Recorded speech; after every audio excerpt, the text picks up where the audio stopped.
It is now 1:16 p.m. and a quorum of the board is present. The State Board of Education regular meeting of January 10th, 2023 is called to order. Ms. Evans, are there individuals who wish to address the board during today's meeting? Yes, there are people who have registered to provide public comment, and I will review the rules. Each speaker will be limited to 3 minutes to address the board, and I will keep track of time. We will be strictly following the time limits so that everyone has an opportunity to speak. It is the practice of the board not to respond to comments during the public participation portion of the meeting. We will maintain an atmosphere of respect for all people. Disrespecting anyone by name or otherwise will be asked to cease. Public participation will occur in person and virtually. We will begin public participation with the persons that are physically in the room with us today, and then move to those in the queue online. The first person is Sherry Wells.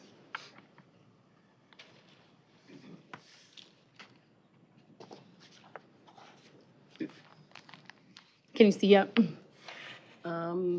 Pretty much. Okay. I'm Sherry A. Wells. Some of you have seen me before because I ran for the State Board of Education 3 times, in 2014, 2016, and 2018. In 2020, I ran as a state rep because the legislature is where your money comes from. But between COVID and the presidential election, I had no chance to do what third parties do best. I'm a Green Party candidate, and that's raise issues. And you gave us a lot of issues to work on, sir. In the process of running for the state board, some of my homework was done at events that Sherry Gay Danyogo had, and one of them was a panel in Detroit that the then superintendent of Kalamazoo drove all the way to be on that panel. And I appreciated you doing that, Dr. Rice. Unforgettable. So my last thing was I ran for University of Michigan Board of Regents. I got my degree in education at Michigan State, my law degree at Wayne State, and I thought, well, I'd like to go to U of M without paying tuition, so I ran for the Board of Regents and read the 79-page bylaws, too. Do my homework. I came across, from that perspective of looking at the K through 12, I came across something that I handed Ms. Schneider's new person, replacement, that shows college readiness being about 30% of high school students. And I can only guess that some of the schools are what's keeping that low because they're not getting the kind of education from 4 years old on. I also looked at community colleges, because those are things that can help make people ready for the universities. I've been in Benton Harbor a few times on education-related things. Benton Harbor and a section of Saginaw have the biggest child poverty in the state, little dark blue spots on a map. And there is a community college in Benton Harbor. It's on the east side. It is 4 miles away from the nearest bus stop. Then you get Saginaw. When you look at the map of all the community colleges, there's not one anywhere near Saginaw. Then I looked up a rural, Scottville, which is near Ludington, where my cousin lives. And I don't know how anybody without a car can get out to that community college. At least Manistee has a downtown branch. I looked up the university administration for U of M, MSU, and Wayne State, all the elected boards, and they do have government relations vice presidents or liaisons to the State Board of Education and to the legislature. And I would... Your 3 minutes is up. Thank you for your participation today. May I have 2 sentences? Very quickly, please. Michigan pays $36,000 a year per prisoner. Compare that with the $10,000 that you think that they should be paying here. My bottom line, one of my bottom lines is reduce mass incarceration, invest in children. Thank you. Next is John Love.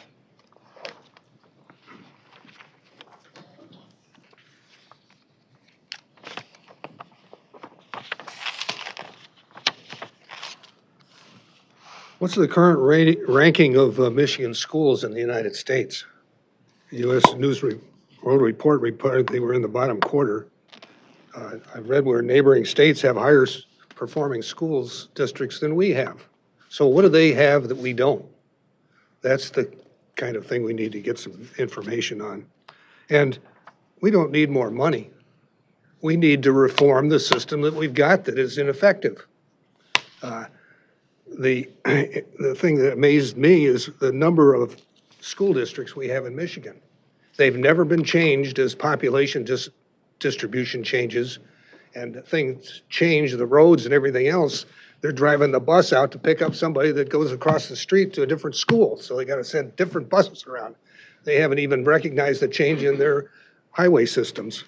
So we have had opportunities to have support. We had Mr. DeVos was on the school board, and Mrs. DeVos was in Washington. So I don't know why they weren't able to marshal what is necessary to improve the performance. And we should, every meeting, talk about where we're at. The districts, Harper Woods has 2 school districts. St. Clair Shores has 3 school districts.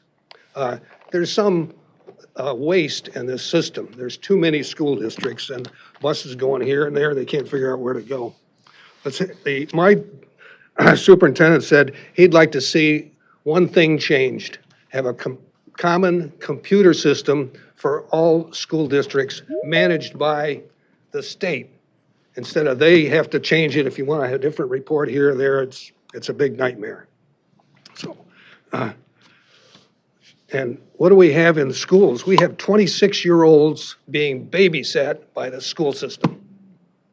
That is a distraction for the school system, for the transportation, for everything.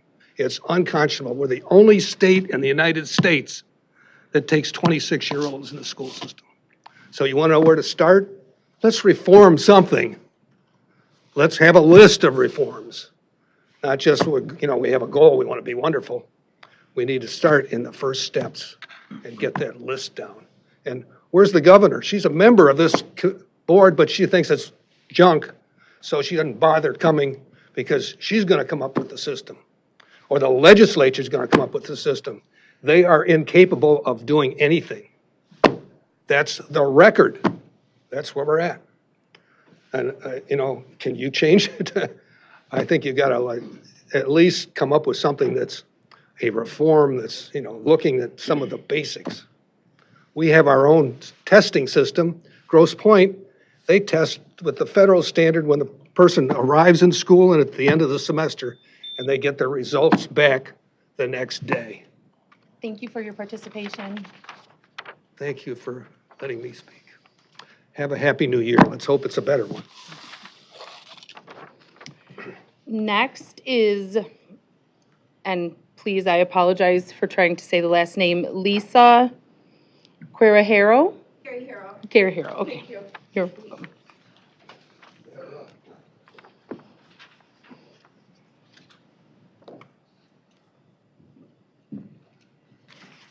Okay. The J is like an H, so Carrie Harrow. Good afternoon. Congratulations, new board members, newly elected officers. And I came to speak before this board before about book banning and censorship.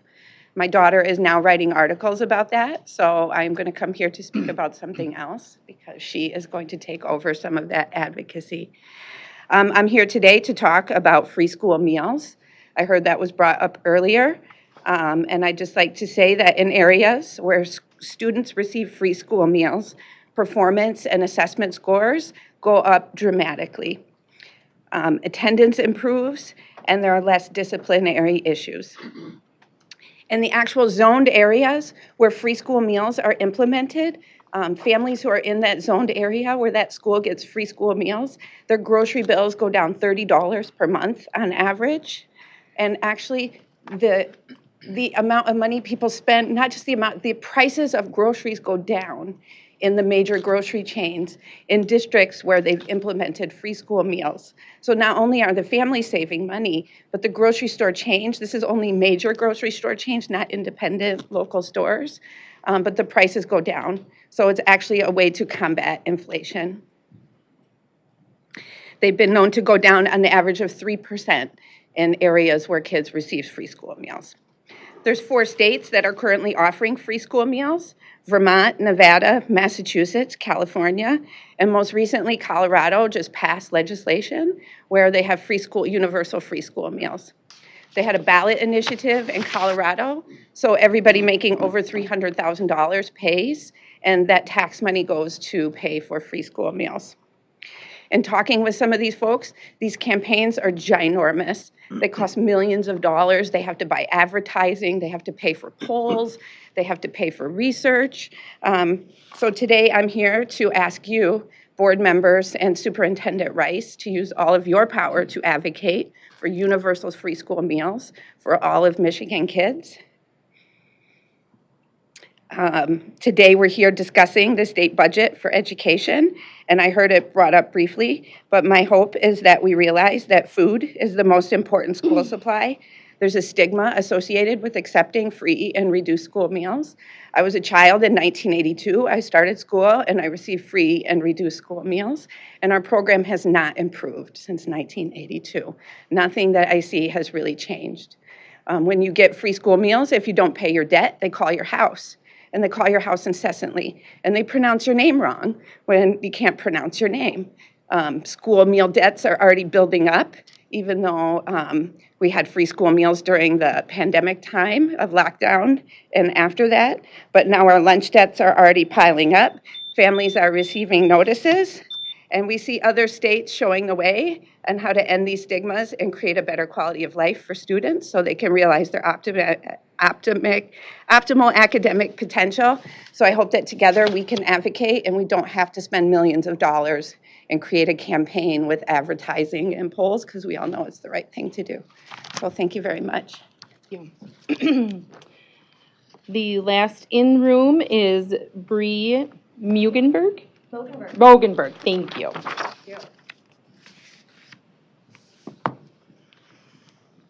Good afternoon, Bree Mogenberg from Mount Pleasant. Today I am representing myself, and I identify as a woman. That is because I am a woman by definition. The reason that I'm here today is because I would like to call on all of you as elected officials. I would like to call on our lawmakers and all law enforcement to take immediate action to hold those accountable that are abusing our children and infringing on our constitutional rights, upholding religion and morality in education. Morality. What does morality mean? Is it morally acceptable to abuse our children, to set our children up to be abused? Let me explain this to you. When so many of you up here think that it's okay to push LGBTQ agenda on every classroom, including English language arts, you are not doing our kids justice. And I don't say this to be homophobic, because it's not. I say this because when you get our kids to talk about private parts, you are teaching them that it's okay to drop a boundary to private parts. Let me say that again, private parts. We teach our children that private parts have a boundary that goes along with them. We cover them up.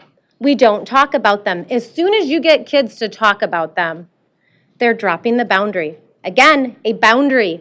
And what happens when we drop that boundary? You are predisposing them to be preyed upon by sexual predators.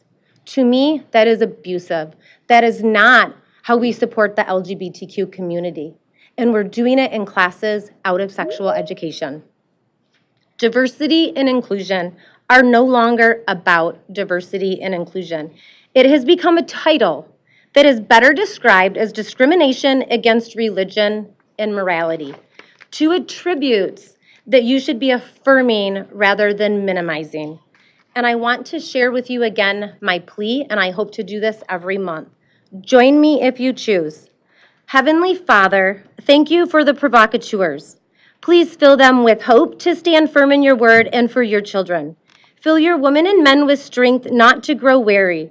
Heal the school boards and persons that suffer from overexposure to sexuality and from any sexual traumas that they may have experienced. Bring us healing and put a shield of protection around our children and your warriors. Empower our amazing and morally righteous legislators. law enforcement officers, and teachers to rise up and prevent our children from being abused and groomed. Bring morality back to education. See justice through. In Jesus' name, amen. Thank you. Thank you. I apologize, there was one more in room. Howard Barron. Thank you. Thank you.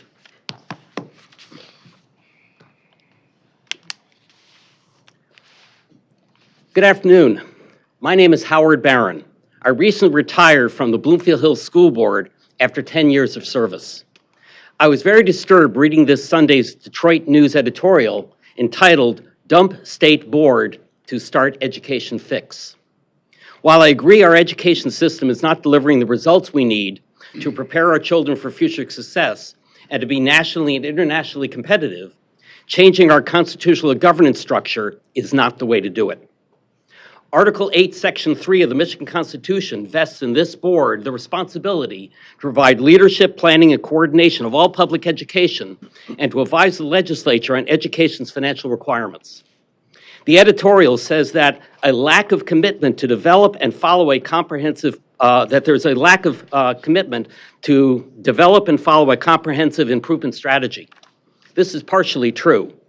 Granted, the past two superintendents have assisted the board in developing the current approved top 10 and 10 or top 10 strategic plan. But that plan is missing several key elements, primarily the setting of specific targets, what and when, for each of the 8 goals.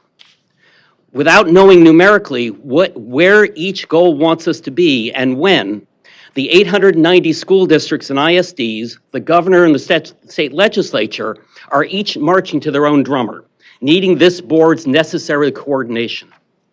As Michael Fullen says in his book, Coherence, an education system needs to have a focused direction.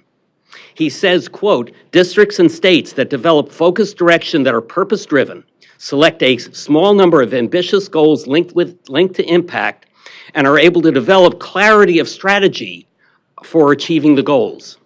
This is missing in our current educational governance system. The Detroit News goes on to say that the root cause of that inadequacy is the fact that there's no clear hierarchy of responsibility for education in Michigan. That's false. It is the selected school board that is the responsible body. Working with the governor and legislature, you're to provide focused direction, policies, and funding needed by the local districts. This board must then empower locally elected and appointed school boards to hold their superintendents accountable to implement best practice strategies needed to accomplish the local district's goals, which are aligned with yours. The Detroit News solution is to, quote, change the state constitution to eliminate the independent Board of Education and to place education under the direct authority of the governor. While I understand their frustration, this solution does not, the solution does not lie in amending the state's 60-year-old constitution to scrap this board. Instead, it lies with the 8 of you sitting around this table. Thank you. We'll now move to public comment that is online.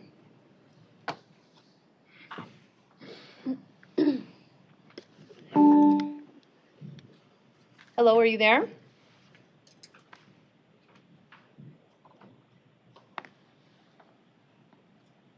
Hello?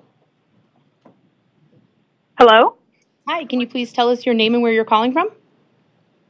Yeah, my name is Alexa Lalagini, and I'm calling from Zealand. Sorry, I'm watching the meeting, so I was confused what someone else was talking, but maybe I'm not live.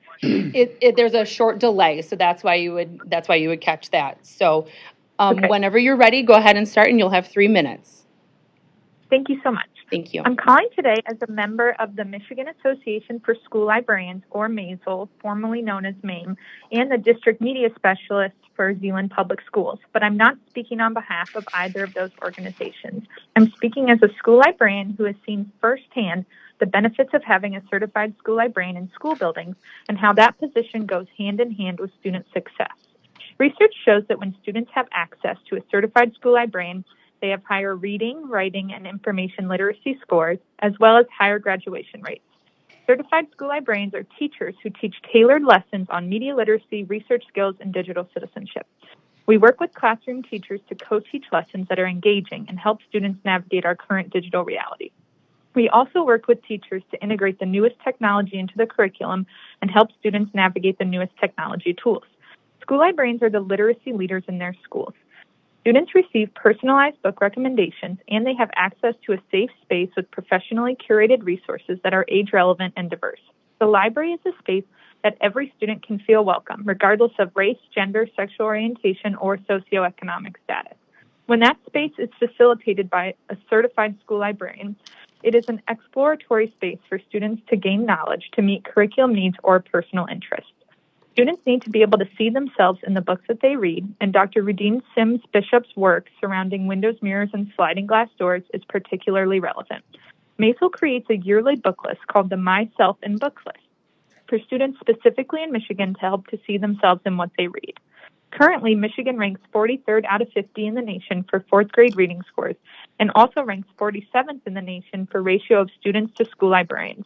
Michigan needs to provide equity of access to school libraries staffed by certified school librarians. Maisel believes that developing a state-level school library consultant at the Michigan Department of Education would be a significant first step towards reaching our goal of equitable school library access throughout the state. We would also like to pursue adopting the National American Association of School Librarians School Library Standards or developing specific Michigan School Library Learner Standards. School librarians are doing advocacy work statewide to increase available positions and encourage more individuals to gain their school library certification, but all of the pieces need to come together. We have support from the Michigan Library Association, Michigan Reading Association, and the Michigan Association for Computer Users and Learning, and many other state and national education organizations. The work of certified school librarians aligns with the MDE strategic plan. In particular, Michigan needs to focus resources on literacy, and since school librarians are literacy leaders in their schools, our work goes perfectly well together to increase student achievement. Thank you for your time today and for all that you do. Thank you.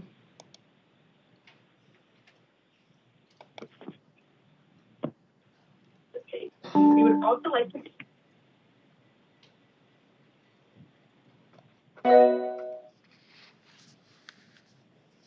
Hello? Hello? Hi, can I have you state your name and where you're calling from? Sure. Tara Phillips, Linden, Michigan. Thank you. Whenever you're ready, your 3 minutes will begin. Thank you.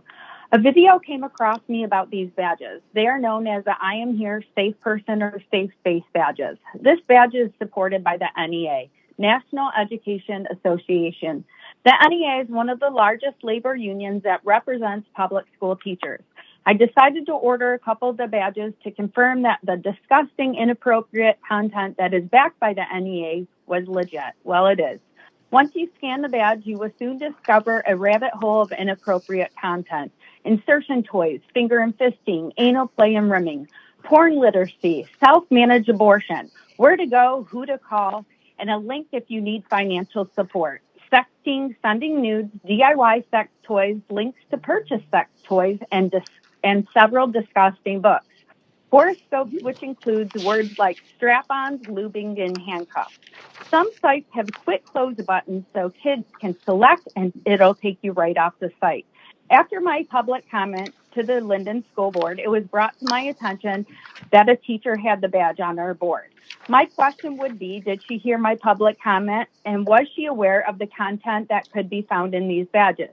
That badge came down off her board the same week. As of January 3rd, we have proof that the badge went back up on her school board, on her whiteboard. As of yesterday, January 9th, it is still up. As of right now, we have heard of 2 staff in the middle school and 4 at the high school who have the badge present in front of students. Does the MDE support schools and their staff and allow these badges to be worn? The content in the badges are in legal violation under many codes under sex education in Michigan public schools. They are also in violation of code 750.142. Now, knowing that this badge is present in Linden schools, what action, if any, will the MDE take? It is not up to the teacher, admin, or board, or any sort of board to push their agenda on our kids.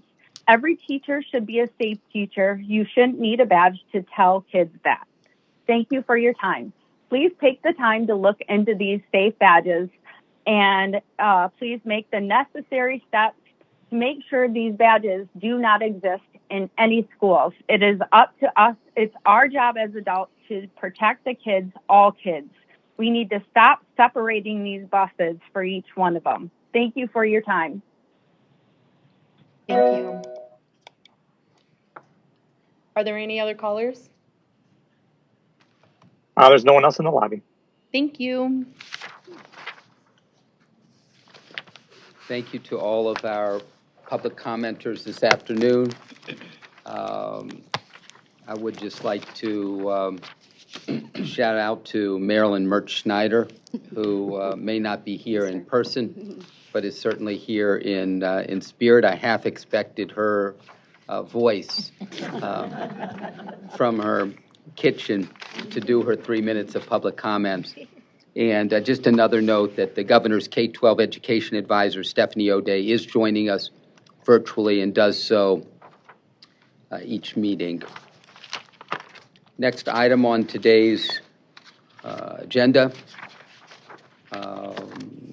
will be a report from our Office of Educator Excellence and some of our outside partners. Michigan's educator preparation providers have developed innovative programs to meet the diverse preparation needs of districts and educators and as a strategy to address Michigan's educator shortage. Today, we would like to showcase innovative preparation programs from Central Michigan University and Eastern Michigan University. This presentation is a follow-up to the presentation at the December State Board of Education meeting with Northern Michigan University and Saginaw Valley State University, as well as East Point Community Schools. This is an informational presentation. No board action is required. We welcome our presenters, Dr. Sean Kotke, Interim Assistant Director, Office of Educator Excellence, Dr. Alam Bazi, Education Consultant, Office of Educator Excellence, Dr. Paula Lancaster, Dean, College of Education and Human Services, and Dr. Jennifer Clem, Assistant Dean from Central Michigan University. Dr. Christine Lancaster, Interim Associate Dean from the College of Education at Eastern Michigan University, and Sherry Van Natter. Thank you very much.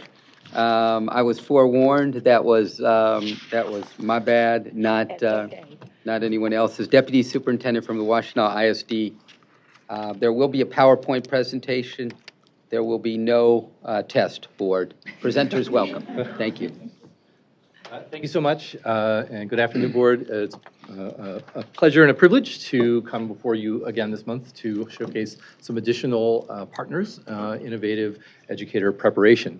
I'm going to turn some speaking duties over here to my colleague Akhlam Bazi, who is a consultant in our educator preparation unit. She will give some context, and then we will hear from our presenters. Thank you, Sean. Good afternoon, Board, and welcome to our new members. It's great to see our Teacher of the Year with us today as well. Shout out to all that you do, all of you. Just a quick context, especially the benefit for the new members with us today. This is the second session of these types, and we are here to provide additional awareness of the innovativeness that does take place in teacher education across the state of Michigan. As was shared in December, we had Northern University of Michigan and also Saginaw Valley State University with the superintendent from East Point District. The focus, of course, is to provide what has been taking place in the great efforts that we have towards increasing the number of certified teachers in areas of shortage that take place within our team and across departments in the Office of Educator Excellence in partnership with the EPPs and districts. Focus today is the innovation that is taking place at Eastern Michigan University and Central Michigan University.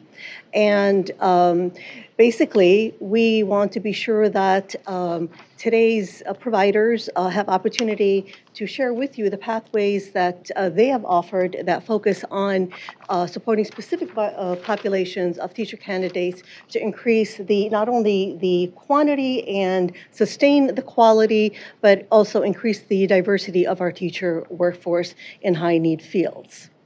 So first we have Eastern Michigan University Innovative and Partnership Programs. With us today is Dr.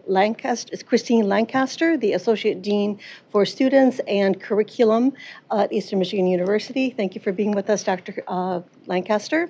And we also have Ms. Sherry Van the Deputy Superintendent. Did I get the name right? Yeah. I did. And without further ado, I will pass to our colleagues. And thank you for the opportunity to talk about some of the programs that we have that are innovative partnerships that we have with our local WISD. We've been responding to the needs of teachers in the area, of our community, for people that have skills already that want to earn teaching certificates, as well as our local districts and students, P-12 students, who have a need for teachers in special education as well as in less commonly taught languages. These programs also allow us to respond to the need that teachers reflect the diversity of P-12 students. The first program we want to talk about is our experimental program in world languages. This program relies on the skills and expertise of native speakers from certain languages. Began with our need to prepare speakers to teach Arabic. And what we were able to do was partner with the Michigan Department of Education and people in the community that already had skills and knowledge of the culture and languages, and prepare them by providing the professional education sequence of classes and field experiences that prepared them to be effective teachers. The really great thing about this program, though, is that it provides the opportunity, the flexibility to meet the needs that come up throughout time. So we were able to partner with a Japanese program, and also we're able to partner with a school in China to prepare students in Chinese Mandarin.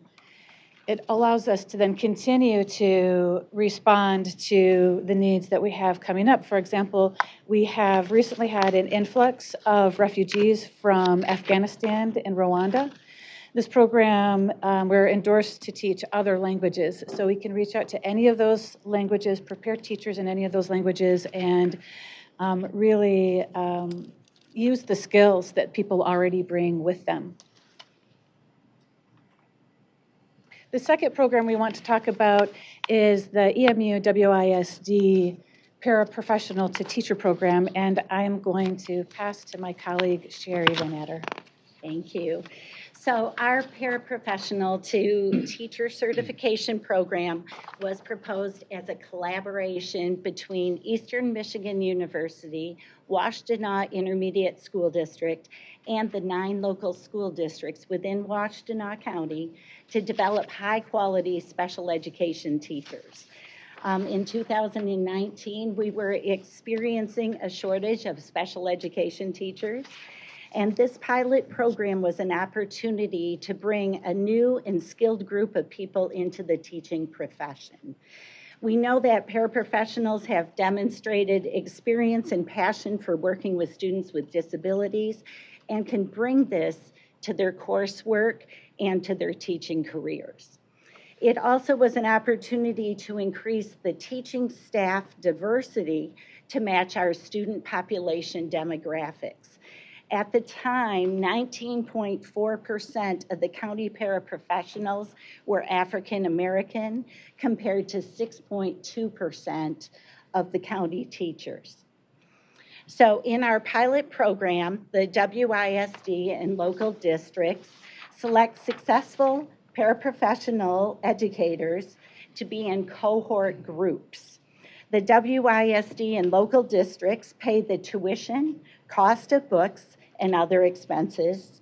EMU provides reduced tuition, and EMU and WISD have hired personnel to support the professionals in this endeavor.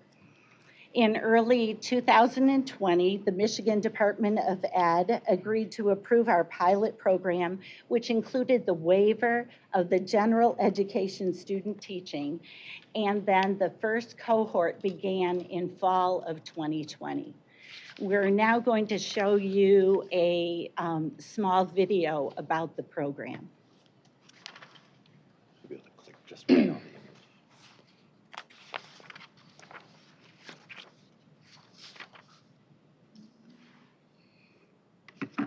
Not. Where's Jeff?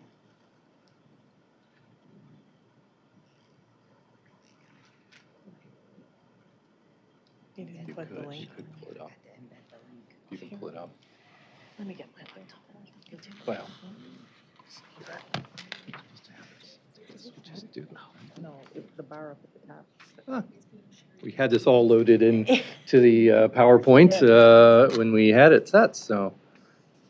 Did we Thank you, Son. enable, I've never seen did we technology enable that the way. outside source? Yes, yeah, Okay. they did hit okay on that. Yeah, you want to see this video. Trust me. Yeah. Let me check here. And I don't see the arrow. yeah, I don't see the lick there. No, it's, since this is a presentation computer, we won't be able to do that. No, but what I can do is I can open up a browser and I can pull this video right up that way.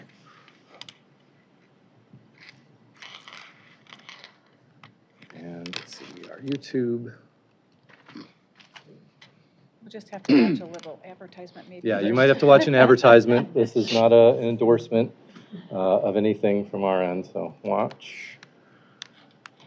Question mark V is G Q 6A Y O K N P 8. Is that a 1 or an I? Say I. I.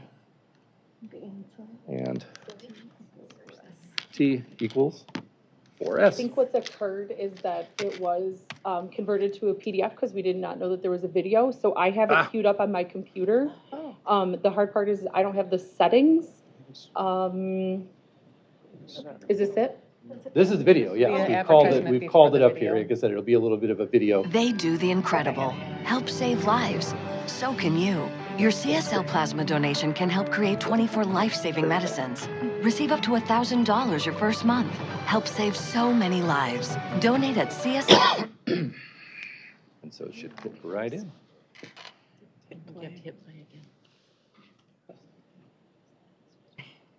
Plasma today.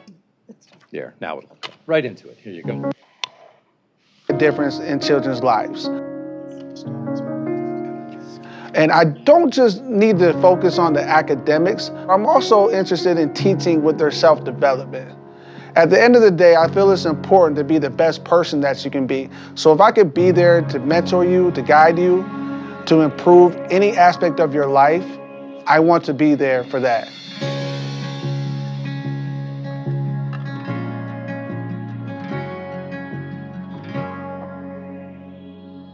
We have seen a teacher shortage across the state of Michigan, across the nation. And so as the district leader, we have to plan for that. A way for us to plan is to build systems.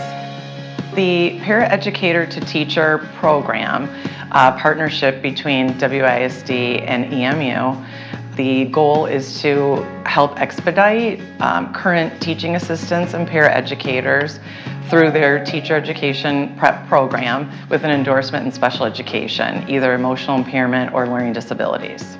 Being able to get the perspective of the folks that they will be directing as a special education teacher in the future is hugely valuable. And looking back on my own teacher preparation, I wish I would have been able to have the opportunity to be a paraeducator prior to being a classroom teacher.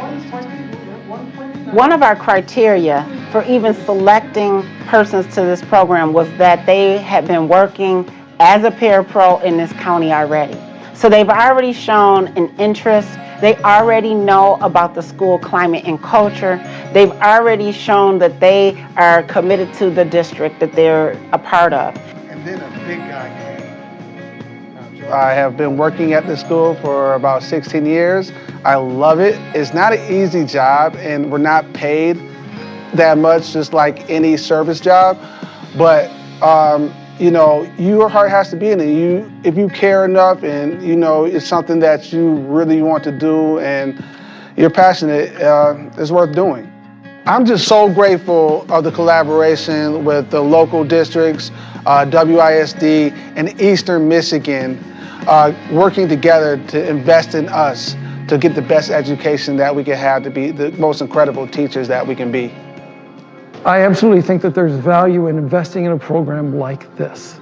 It allows us, from the university perspective, to expand our partnerships with our local school districts and the communities. And we're part of the community, and these are our children as well. These students are really dedicated. They come wanting to learn and wanting to do better. I am so excited about the potential. My desire to contribute to all students that I encounter is that they understand who they are, that they understand that they are loved, that they understand that they have the skills, the power, and the knowledge to challenge and to create solutions for the society that they live in. That's how I know I have accomplished my job as an educator. I've been with this particular district for 5 years as a paraprofessional, and I've been in the education system for at least 8 years.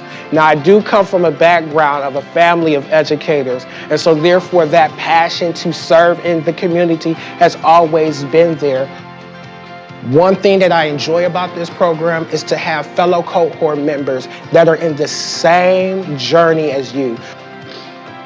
We have people participating in our program that I don't think we would be getting from a traditional teacher prep. And statistically, I don't think we see the same kind of diversity in the teacher prep programs. Folks who have had different life circumstances get in the way of being able to, pursue their dream of becoming a teacher. This has removed several barriers, so we're really happy about that. That's very exciting. Investing in these professionals in this way, supporting them with an opportunity to grow, an opportunity to be able to give back like they want to, was important to us. People want to come to districts that not just talk about the sense of belonging, but provide an opportunity for them to grow, to develop, and for them to know that they're valued.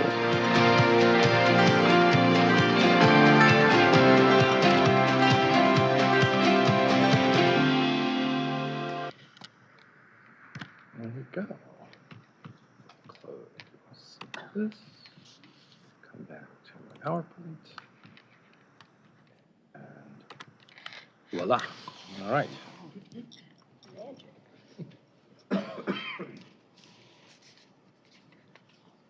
So as you can see from the video and this chart that we have, this table here, we're not only able to respond to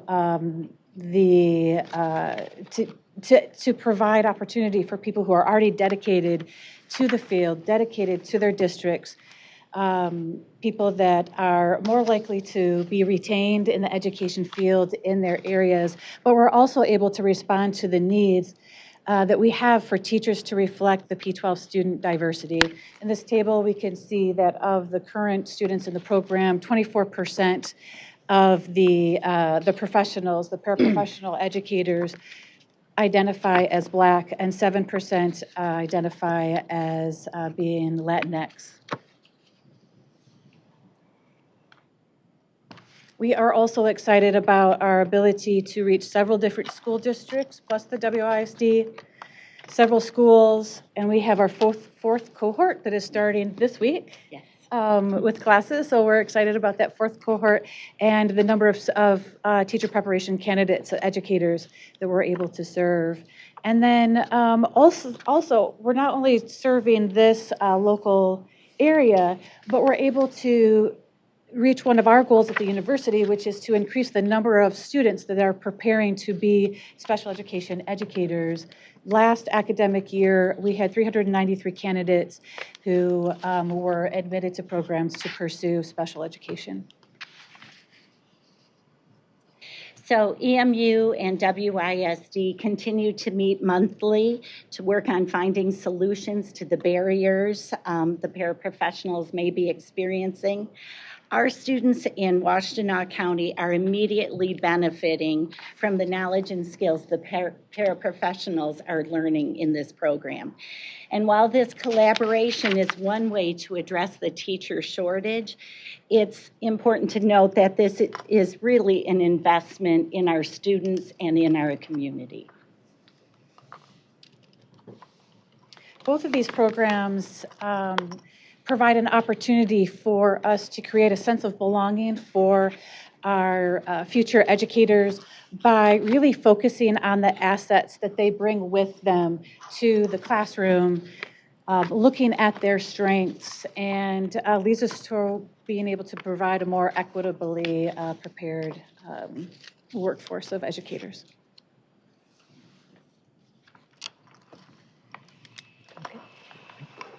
I'm going to pass, oh, go ahead. It's okay. We'd like to introduce our colleagues from Central Michigan University.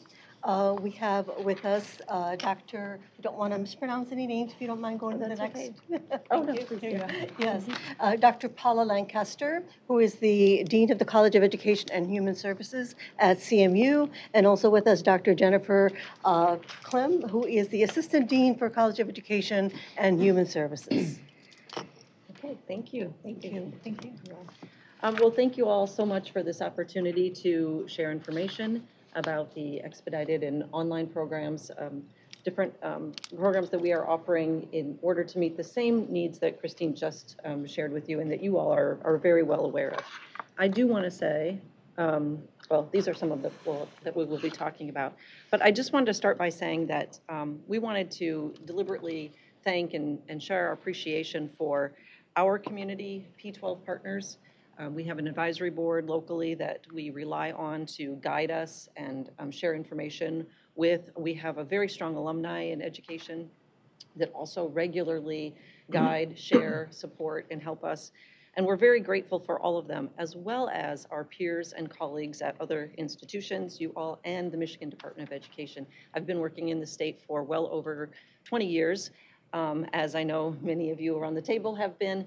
And I really can't say enough about the level of collaboration and support that has been happening across the state. It's been quite remarkable in recent years. So thank you all very much for that.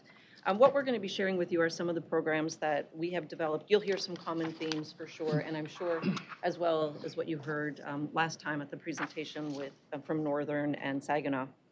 But what we're attempting to do, and what we're working closely with our partners to do, is develop these programs that both meet the needs of our local communities and across the state, that we're responsive to those needs, but that we also maintain those high standards and integrity that's worthy of our great profession.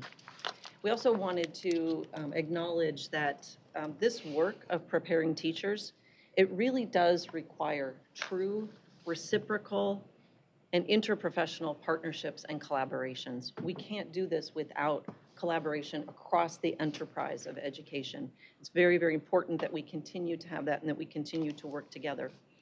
And so doing this work well really does require that kind of input in order to maintain that strong level of knowledge, to understand the strengths and assets that communities, families, and children bring to the table, to maintain a commitment to inclusive and equitable, culturally sustaining practices and pedagogies, and also to keep up that willingness and importance of the reflection on our own programs and practices and constantly improving and making those programs better. So like many of you, we understand that the work of educating children and youth, and we have a practicing teacher at the table along with us today, but we do understand that it is the most impactful work that's happening across the world at any given day. And we take very seriously our role in that work. So we're going to start our presentation by describing 2 specific programs that we offer wholly online for individuals who have a bachelor's degree but do not have a teaching certificate and may or may not have a degree in education. In fact, most likely they do not have a degree in education. And so one of them is our master's or our MA in special education, and then our general education certificate program. So we'll look forward to answering any questions at the end, but to go into a little bit of detail, the first program is for individuals who currently do not have a teaching certificate. They do have a bachelor's degree, and they can enroll in this particular program and earn an initial endorsement in cognitive impairments. The state requires 30 credit hours, field experiences, and successful completion of the certification exam for that initial endorsement in special education, and this program helps individuals to meet those needs, allowing them to complete the program to be certified only in special education PK-12. It's offered completely online. And if individuals are currently working in special education settings or classrooms, they can remain where they are and complete their student teaching or practicum experiences in that setting. So the program is designed to be geographically neutral and serve students who might be in more remote locations and might not be able to easily and efficiently come to a college campus to complete their work. We bring the support and mentoring to them, and we work very closely with the districts in which they are currently serving in order to ensure that they're in the right classrooms to meet those requirements. So again, this is a program that students or candidates who want to pursue special education can enter and get that initial endorsement. The second program we wanted to share is a little bit different in that it's geared toward general education. It's a Pathways program, and it is an expedited general education pathway for individuals, again, who have a bachelor's degree and are either currently employed by a school district in some instructional capacity, potentially as a long-term sub, guest teacher, paraprofessional, and are or could commit to a year-long residency within a school district. So again, if they're currently employed as a long-term sub or guest teacher, they can stay put in their community and complete this program. It's also designed to be highly individualized, or we've used the phrase quasi-competency-based, depending on previous experience and coursework that individuals have completed.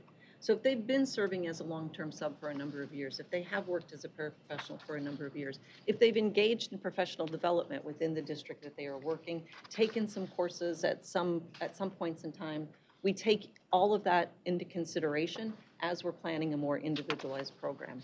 We also ask them to take the MTTC kind of as a pretest so that we can understand and identify strengths and weaknesses for their future preparation. It's also community-based in that we fully recognize that while historically we've taken a one-size-fits-all approach to preparing teachers, we do recognize that communities are unique. They have unique needs. They bring unique strengths and assets to the table, and we want to not just acknowledge those, but incorporate those things into the coursework. So to the greatest extent possible, we do that by having a better understanding ourselves of the initiatives that are happening in the district, as well as those needs and strengths and assets that are identified by the district. The program is fully online. It also allows candidates to stay put in the districts and communities where they are and where they may reside, and thus they can continue their employment while working on their certification. We also are recognizing, as I know, our colleagues are, and we have this conversation, that in some areas that have struggled perhaps to keep or hire certified teachers over time, we realize that there is a wealth of strengths in those communities and individuals who are interested in teaching. And if we can find a way to provide that community-based education and preparation to them, they've already invested in the community, they're more likely to stay and become leaders in that community and become leaders in the school district. So so that's part of what's within the design of this program. We were approved to begin, so we're talking a little bit about some of what we've seen in terms of enrollment. We were approved to begin our expedited or our special education program in late August of, would that have been 2021? The special ed was The special ed program, as the semester was already starting. So we did not have a chance to recruit for that program. In our first year, we had 2 students who completed this particular program. But we have since increased that program dramatically. And so we have 14 students who are working on their individualized specific special education endorsement, and 40 students in the entire cohort working toward that CI endorsement. And that's our graduate program, so this doesn't account for the numbers of students in our undergraduate programs. So you'll notice that we have grown that program, and we're also currently piloting the general education programs, the second one that I just described. We're in a pilot year right now. We have 3 teachers who are participating in that pilot, providing a wealth of feedback. We're learning together as we work through that program, and those 3 teachers are a part of, they teach at the Saginaw Chippewa Academy. And so we're working very closely with the Saginaw Chippewa Indian Tribe to create a program that is responsive also to their strengths and assets, that recognizes the cultural wealth and greatness that can be brought to a teacher preparation program by that kind of engagement.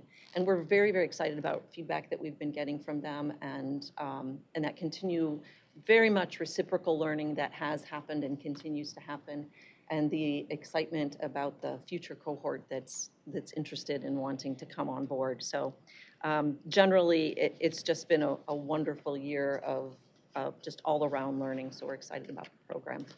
And also, I just wanted to go back a little bit to the special education program. One thing we are seeing that we didn't expect is that of students who are applying to the special education program, we're noticing an uptick in individuals who had actually started out-of-state expedited programs and are leaving those programs to join this one instead. So we're watching that closely, in part because we want to give them credit for the work that they've already done, but also to ensure that we are not replicating any of the things that cause them to want to leave those programs and come to us, but instead are lifting and elevating the rigor and effectiveness of our program. So I'll just want to talk a little bit then about some other online programs that we offer. We're located in the middle of the state.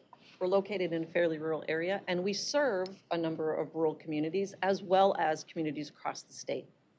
So we're very conscious of the fact that some students might find it challenging or difficult to get to a college campus. We're conscious of the fact that many individuals want to stay in their communities and teach, and they want to stay in their communities and engage in clinical and field experiences in those communities. So we have developed a number of fully online programs that lead to endorsements and certifications and allow candidates and individuals to stay where they are to complete those required coursework and field experiences. And we bring significant mentoring and instructional coaching to them in those locations, as well as rely on online support, digital virtual supports, and as much kind of strengthen interaction and connection as we can throughout the course of their work day. So we offer special education endorsements in ASD, CI, and specific learning disabilities, school leadership administration, school counseling, including a recent addition, which I don't think we noted on there, which is a non-credit program for administrative candidates who already have a master's degree but wish to pursue administration. They don't need another master's degree, so they can work through a non-credit program, which is significantly less costly. And there are small cohorts still. It's not 100 students in the group. We treat it just like we do our graduate program, with small groups, lots of attention, lots of support as they're working through those programs. And then we also offer online endorsement programs in birth decay, ESL, health and physical education is a new one we're starting, and the reading specialist. So those programs are available at this time. And we also just wanted to talk about 2 other programs. We do offer a pathway to completion of a bachelor's degree that considers prior experience that individuals have, and that is fully online and can be easily connected to the special education endorsement program as well as the expedited general education program. And it's focused very much on community development, community engagement. We've been successfully offering this program to students for many, many years. And we've also worked over the past 2 years to strengthen our 2+2 offerings with community college, our community college partners, so that students or candidates who complete their 60 credit hours at a community college and or an associate's degree can transfer into the professional education program and complete the remainder of the program fully online. So once again, they can stay in community if they'd like to do that, and we'd work with local districts for the clinical and field experiences. Of course, they're welcome to come to campus and pursue the training in that route too. But staying where they are and working within their community is also very much an option. I think that's our last slide. So the only other thing I would say, and I know that this is true of our partners at Eastern and other institutions that will or may be presenting, is that candidates who enroll in our programs also have access to a range of supports, the same range of supports that students who would be residential students on our campuses would have access to.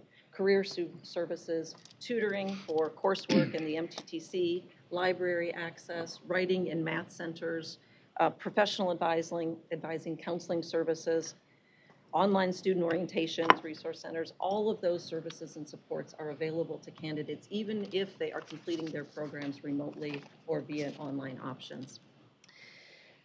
We all know that successful teacher candidates ensure access to well-prepared, skillful teachers in classrooms that serve our children and young people.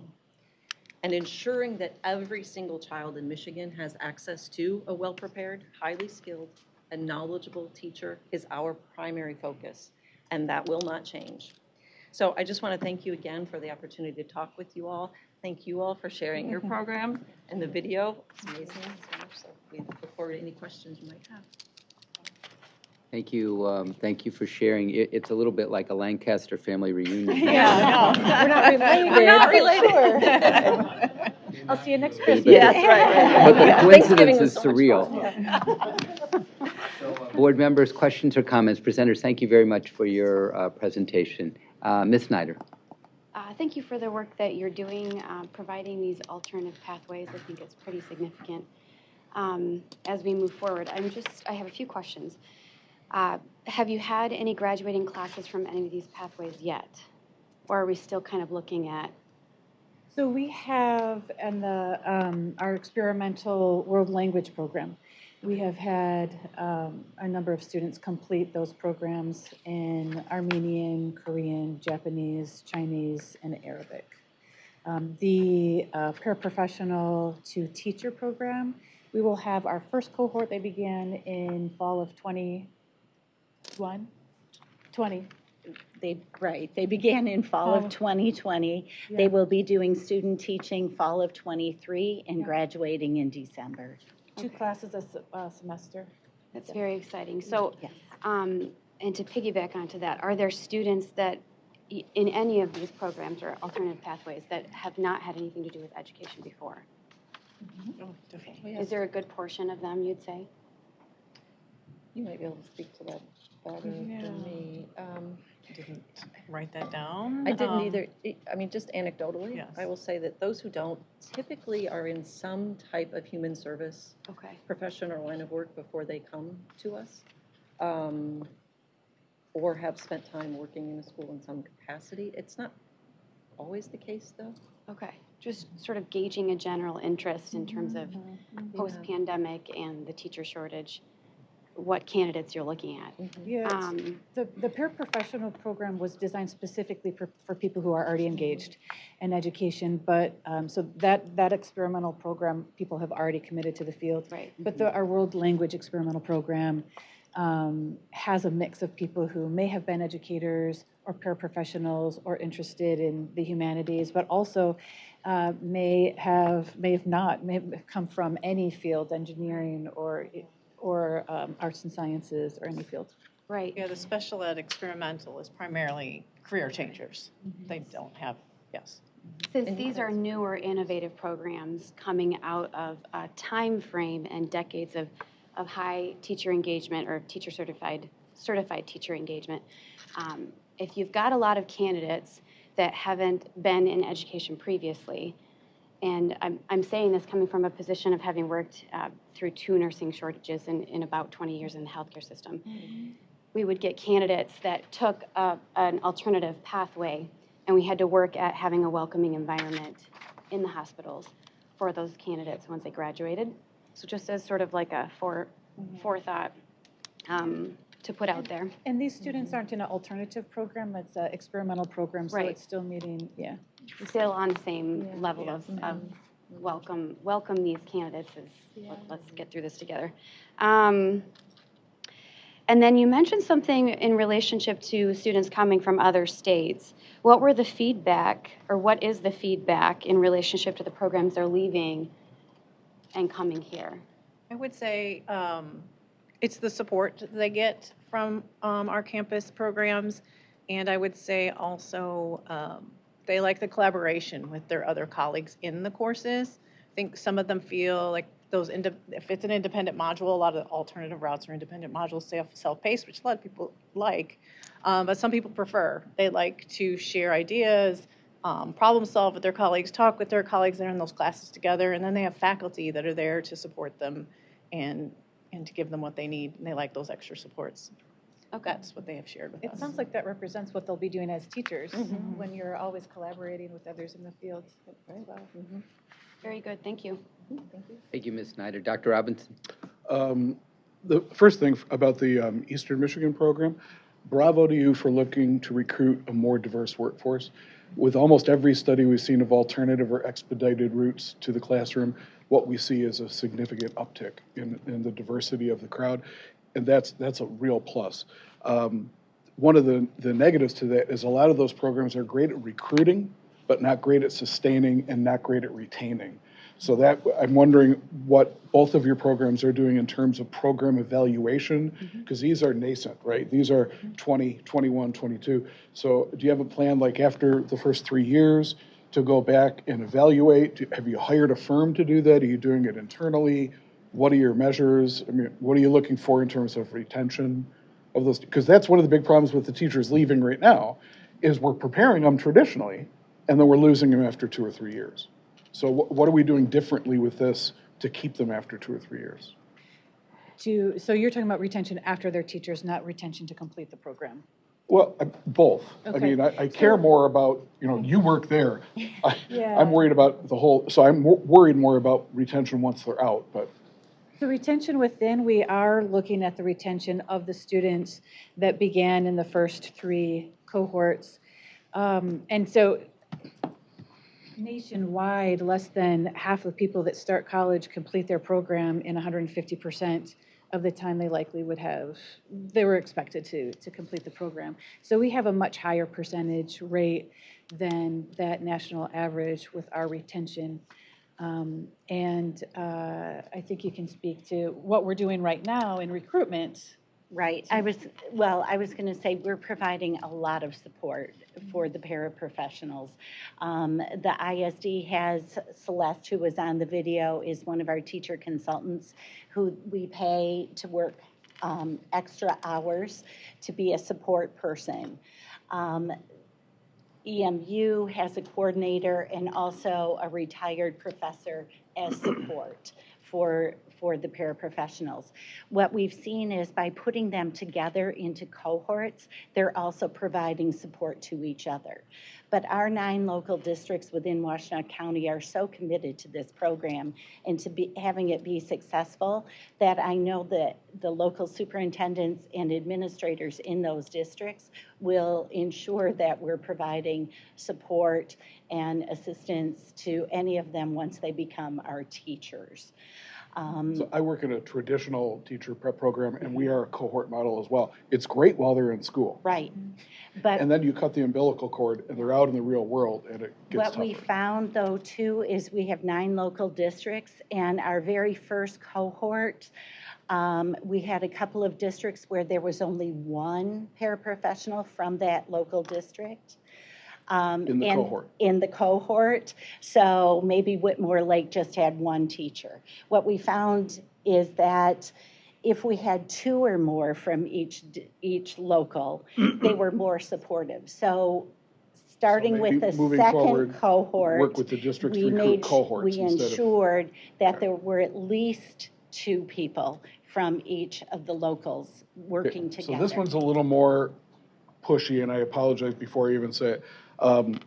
Probably the most meaningful part of a teacher preparation program is the internship or the student teaching. And so I'm wondering why, instead of eliminating the student teaching requirement, why don't we look at streamlining non-disciplinary gen ed requirements? Some of the other things that teachers, once they're in the classroom, point back to their education and say, could have done without, I'm teaching 2nd grade, I didn't need to take that intro to physics. And then the corollary for it is, in our program, and I think in a lot of programs, we don't allow students to student teach in their home district, right? So if you graduate from Whitmore Lake, you can't student teach in Whitmore Lake, because it's really tough to be a student in a place or a para and then go back and be a teacher. So I'm wondering if we do have those internships, is there some thought to moving them around strategically? So someone who's been a para in a 3rd grade or a self-contained class moves to a different setting so that they're experiencing a different context? I'll speak to the first part and then allow you to speak Okay. to the second part. So I'm glad for the opportunity to clarify. The students do complete the field experiences and the full student teaching experience. What they Special for special ed. What they don't do is take a secondary discipline, and the secondary discipline student teaching. Okay. And Is the special ed part of that in their current job? We have our first cohort going to be doing student teaching next fall. We have talked to them about doing student teaching in their current districts, but we also have the opportunity to swap them. And so it's based individually on that paraprofessional's desire and or the administrators or the superintendents of those individual districts. Okay, I also heard, or maybe read, that the residency, I think this is for the central program, was in current jobs and it was identified by people employed in schools. So are we talking about someone in a non-teaching role who would then do their residency in that current job that's a non-teaching position? Somebody in a non-teaching role could feasibly, but we're primarily looking at people who are currently serving as long-term substitutes, maybe they're paraprofessionals, guest teachers. We certainly, if in order, part of the application process also involves a letter of commitment from the district that is, yes, this person is employed in this position and we intend to keep this person employed in this position, or we would place this person in this classroom with either a mentor teacher or surrounded by a lot of support. And that program also involves extensive instructional coaching and support. So if you think about the student teaching semester, generally a student teacher is observed multiple times, and there's certainly coaching around that for sure. And there will certainly be observation in this model as well, but we're taking a different approach in that it's not just your we're going to observe you, we're going to talk about what you're teaching, but we're extending the services that the coach provides. So it could be model teaching, it could be co-teaching, it could be let's plan this lesson together, you do part of it, I'll do part of it. It's a range of services that are provided by that coach. But to your point earlier about what happens after the internship semester, I do think that we have to get serious in Michigan about induction models and just trying out, even if we just tried out 1 or 2 evidence-based models in the state and really thought about what are options that are affordable, efficient, but yet effective enough to retain teachers and keep them doing the work. I agree, though, in my own experience, I have seen also, along with that kind of support, I have seen where we have placed student teachers together in schools or districts. It is much better. Or in a program like the residency approach where we have cohorts and they purposefully come together. Maybe half the time is on teaching, but the other half really is just socializing and talking. I participated in a very extensive induction study, and the supports, we tracked on every single instance of support that the coaches provided, and a significant percentage of that support was just emotional support. It's just, let's talk through what's going on in the classroom. And I'm not sure that's always something that's high on our radars when we're going in to look at, what does this teaching look like? How can we help with classroom management? There's a whole nother part and piece to this human being who's leading the classroom. And then just a plug for free state university tuition, which would address obstacles to enrollment for the population that you're talking about who may have experienced struggles trying to get in and pay for an undergraduate degree. And my guess is that the out-of-state people who are coming back in-state for the central program, a big attraction is in-state tuition versus out-of-state tuition, right? So no state tuition would attract even more. And I yield my time. But I appreciate the questions and the sharing. You bring a lot to the table, Dr. Robbins. We appreciate that. Just to note while we're on commercials that the state legislature approved for the fiscal year 23 budget $305 million for scholarships for people working toward teaching careers, $50 million for student teacher stipends, $175 million for Grow Your Own program. So these are each efforts. It's not free college tuition, I acknowledge that, but it's a way to mitigate the adverse financial impact of that burden on our young people and our not so young people. So different ways of getting to the same place. It's also a wonderful show of support for the work of teachers. It's an acknowledgement that this is valued by the state. So we appreciate it. It is the first such acknowledgement, and it is a ginormous acknowledgement. So thank you very much for noting that, Dean. Other board members, comments or questions? Ms. Lipton. I just had a question on the EMU program. On slide 13, you talked about looking ahead and looking to expand to other districts. And so I'm just curious in terms of what your capacity looks like in terms of, how many districts potentially can you take on, and also what you might be looking for in a district as you look to expand. So we have had Macomb ISD and Wayne Risa reach out to us interested in a similar program. Of course, all the superintendents all communicate and talk about programs, and so we've had people contact us interested. So those two programs in particular, we have letters of support and requests to expand to those areas. We've submitted a request to MDE to expand to Wayne Risa and Macomb ISD. We have also had requests from Washtenaw and other districts to expand to cognitive impairment and autism spectrum disorder endorsements.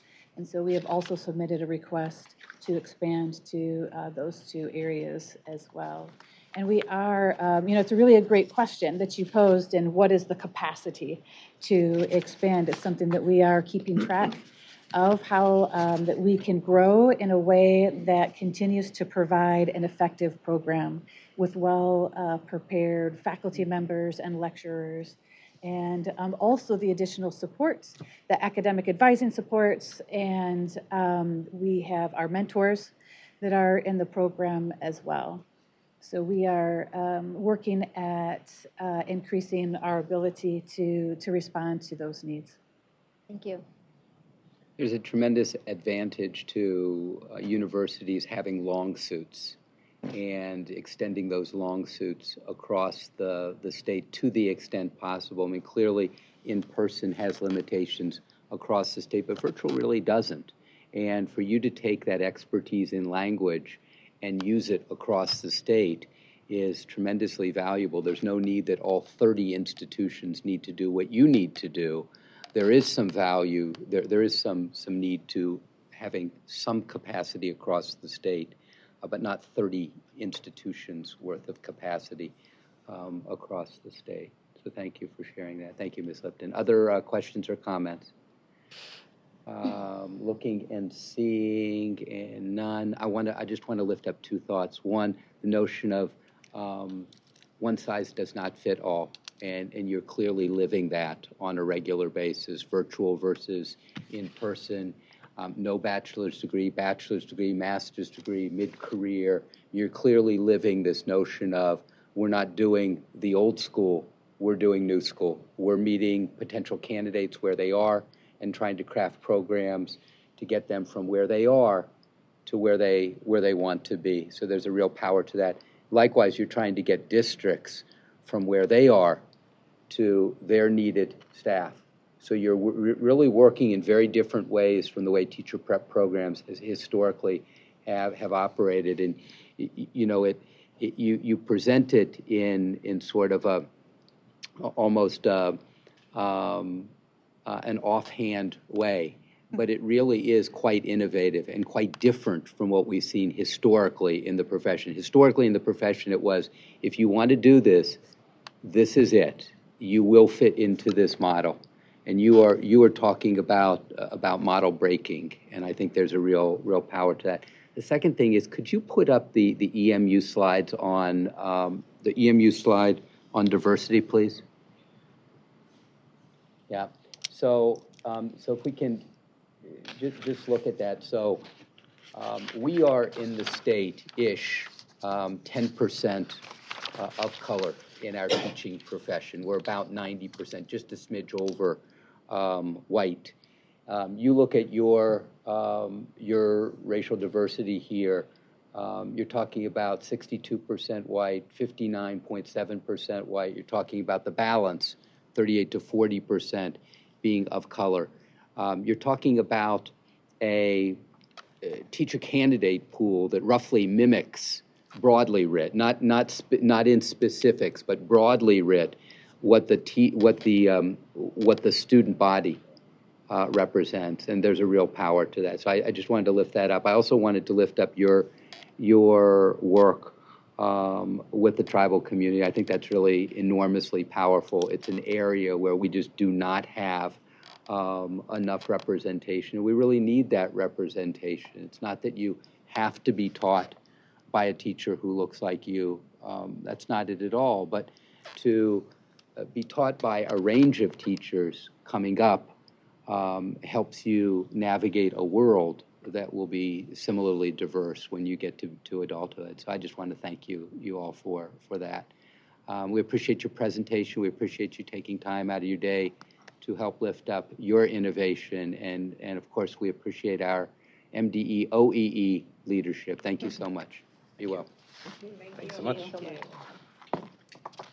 Board, we are in the home stretch.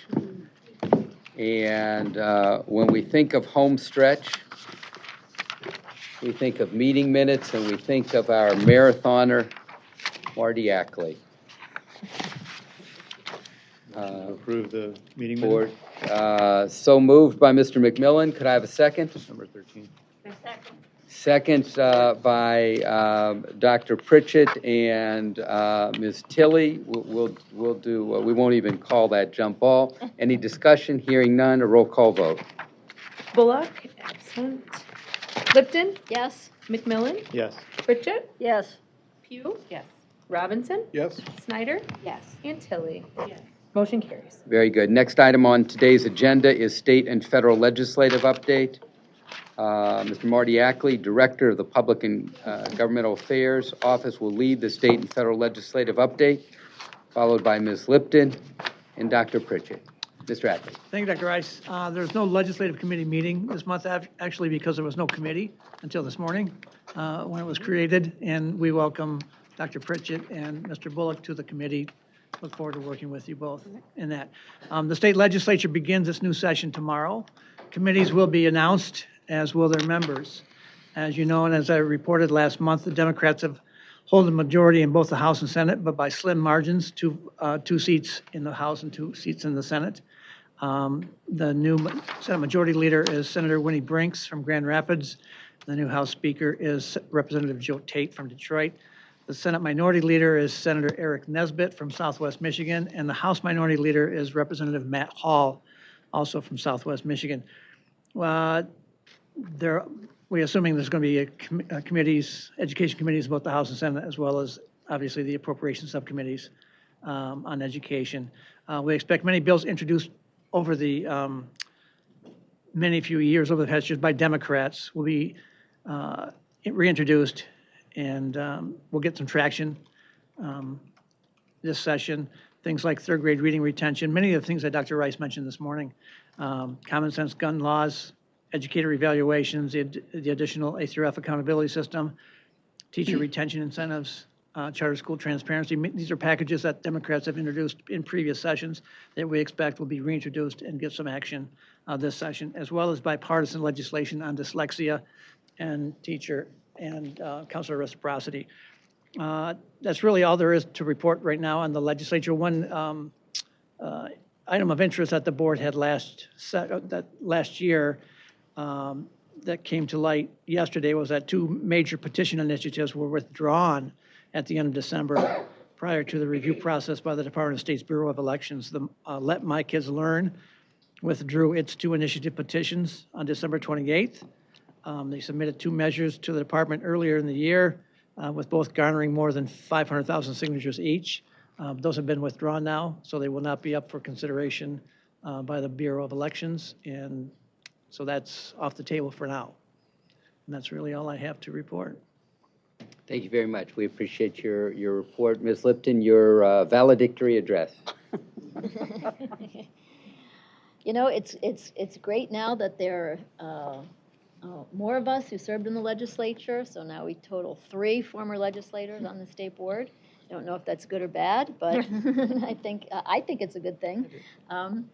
It was really an honor and a privilege to serve as chair of the legislative committee. I think that we did a lot of really good work in terms of putting forth sound resolutions that hopefully in some way impacted at least the legislature's thinking on education policy. And I'm just thrilled that one of my colleagues on the legislative committee will now be the chair of that committee, and I expect we'll do more great work this coming session. So, thank you, Ms. Lipton. Thank you very much for your service as chair as well. I do think we made tremendous progress in the last 2 years. I think we worked with the committee in different ways. We produced more resolutions for the full board.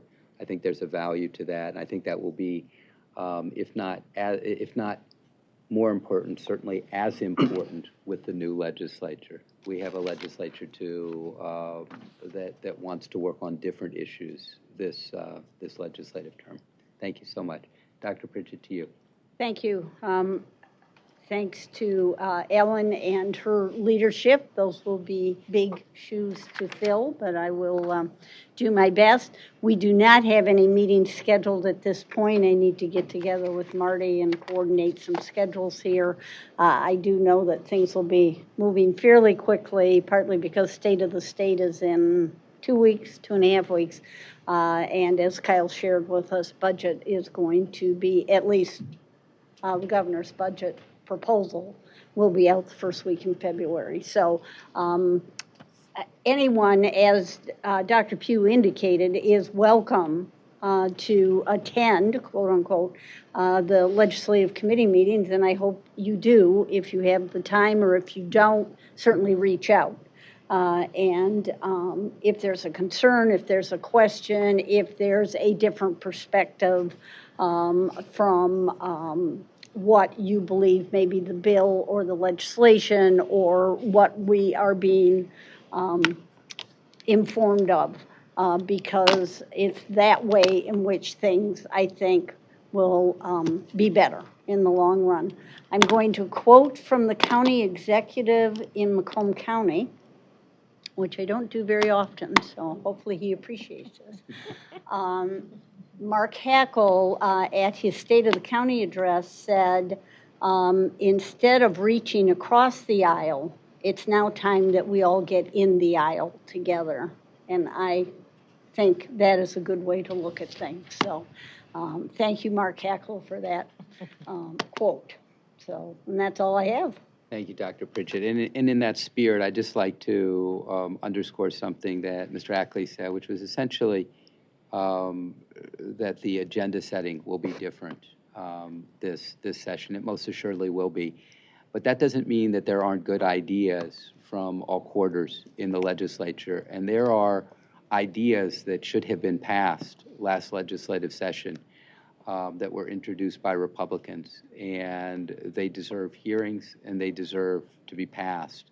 I'm thinking of two specifically that I referenced, Senate Bill 861 in the last legislative session on teacher reciprocity, introduced by Senator McBroom, and then the piece on substitute teachers, support staff members being able to be substitute teachers this year under particular conditions, introduced by Rep. Paquette from my corner of the state. Both of those are good bills, and they deserve to become law. They need to become law, and the education community is waiting for them to become law to help address the teacher shortage. One in the short term, the other in the midterm, but both critical. So. I can't say that I heard the Mark Hackle quote, but it seems to me that those two bills resemble that remark. Thank you very much. Appreciate it, Mr. Ackley.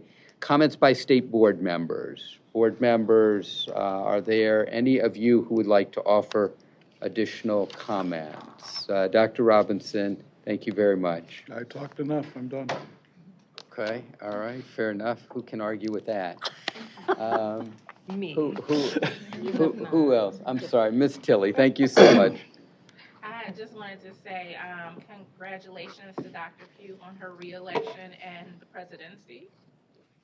And I also want to say congratulations to Dr. Robinson and Bullock, just in case he rolls the tape back. And to officer positions as well. Congratulations.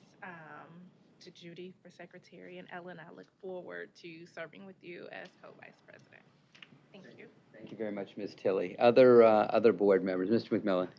I just wanted to, I didn't want to belabor the discussion earlier this morning, but an addendum and some historical information that I've presented before, but this idea that these studies, even the one study, was bipartisan is false. At least the organizations that are chosen are very partisan, very biased, and should be dismissed outright. The one that I was there, it was about 3 in the morning on the last day of session in 2014 when the legislature, I was opposing it and some Republicans were, wanted to pass Proposal 1 that went on to be defeated 80% to 20%. But they wanted to get that on the ballot, and it was a tax increase. They couldn't, Republicans, enough of us said no, that they had to turn to the Democrats. They lifted the language from Brandon Dillon, HB 5269, which would basically said you have to use this vendor, a vendor that does all these things, and it made it so that it was a chosen vendor that was going to give the results that they wanted. So, and they had to get the Democrat votes at 3 in the morning, so they said, okay, we'll do this. They put it in and some Republicans in the Senate ended up sponsoring it, but if you look at the language, it's exactly the same. It ended up being Senate Bill 423. And so there's no, I mean, some of the Republicans that were okay with the tax increase did end up voting for it, but only because that was what was required to get the Democrats on board. And the organization, certainly, that they chose was one that was in Brandon Dillon's bill and was clearly partisan and not worthy of any kind of credibility. Number two, it seems some people don't realize that podcasts can be useful in getting educational information about what's working and what's not in other states. So I would encourage everybody to maybe listen to podcasts. It is not that new of technology, so it is something that I think is useful, and we find out what is working. I think people can get tunnel vision and not see what's going on in other states that's working policy-wise, and so this way I'm able to supplement and get good ideas about what can help kids in failing urban schools, such as choice, or other matters like that. So it's really useful. And then third and finally, during our state superintendent's discussion about his report, he did mention the registering of homeschool students, which I think is clear that might sound innocuous at first, but it's certainly a first step towards control. These students that are being homeschooled by parents are not missing. I think it was very revelatory that before he talked about that, he talked about students as being our babies. And so I don't know if Daddy wants to gather those kids who are being educated by their parents and try to claim that they're missing, but they are not missing. And I think that that would be a very bad thing to try to register and then control the homeschooling environment. And I think there'll be a lot of regret if that occurs, if that attempt occurs. Thank you. Thank you very much. Ms. Snyder? I would just echo the last portion of Tom's comment. There are many people in this state that prior to the pandemic or as a result of the pandemic left public education because it wasn't the best choice for them.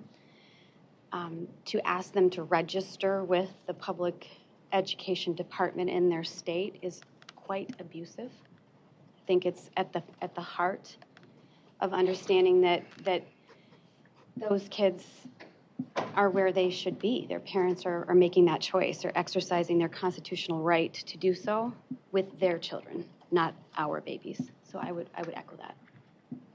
Okay, thank you very much, Ms. Snyder. Other board members? Yes, Dr. Pritchett. Thank you.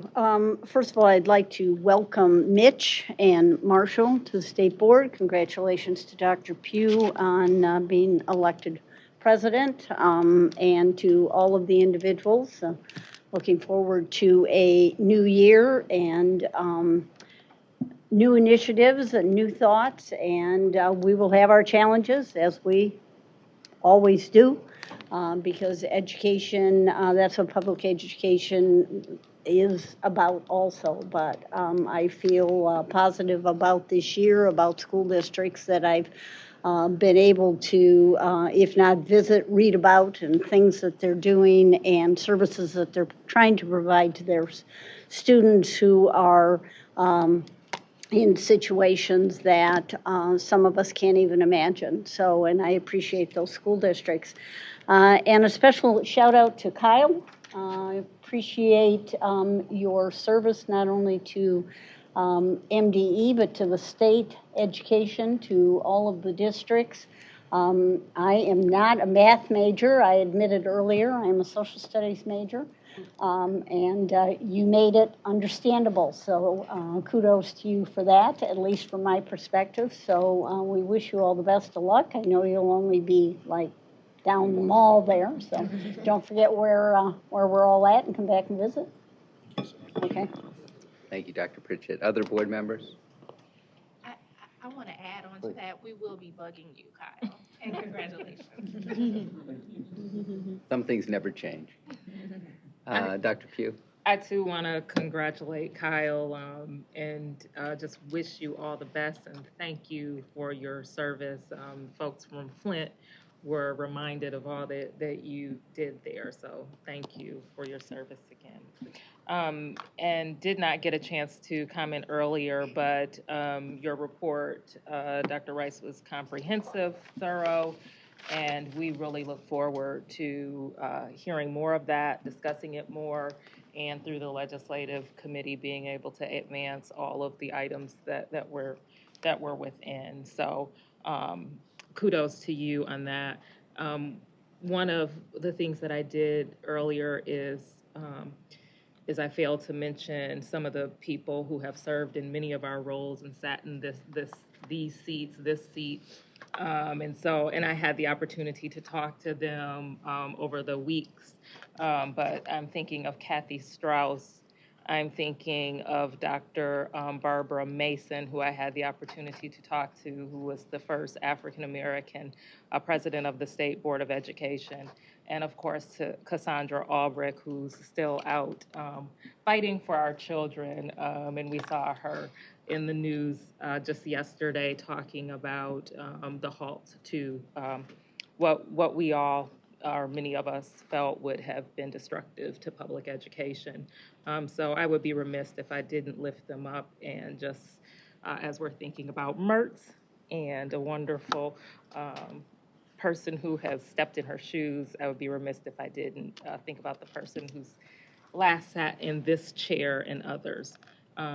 The other piece that I wanted to mention, because it will be before we meet again, and just to be on the lookout, one of the representatives from Senator Geis's office, who I believe Marshall Bullock is inducting to the Black Caucus. But we're looking at doing some sessions that may happen virtually. And so I'll keep you all posted on that, but some town halls, and I may have mentioned it to a few of you, but want to just bring that to everyone's attention and just to be on the lookout, because I think that it will happen in February and probably before our next meeting. Okay, thank you very much, Dr. Pugh. Kyle Garant, best of luck in the post-MDE world. Congratulations on 17 years at the department. We appreciate your leadership. Thank you again. Welcome to Liz Evans for your first meeting. Kyle's last, your first. You get to meet one another coming and going. We will welcome Kyle back anytime he chooses to represent or represent at the state board meeting. Liz, we appreciate you, we welcome you, we wish you a long career. Future meetings of the State Board of Education. February 14th, bring your bow, bring your bell. March 14th, April 11th, all Tuesdays, all regular meetings, all beginning at 9:30 a.m. If there are any topics board members would like included in future meeting agendas, please notify Liz or me. Let the record show it's 2:58 and we are adjourned. Thank you.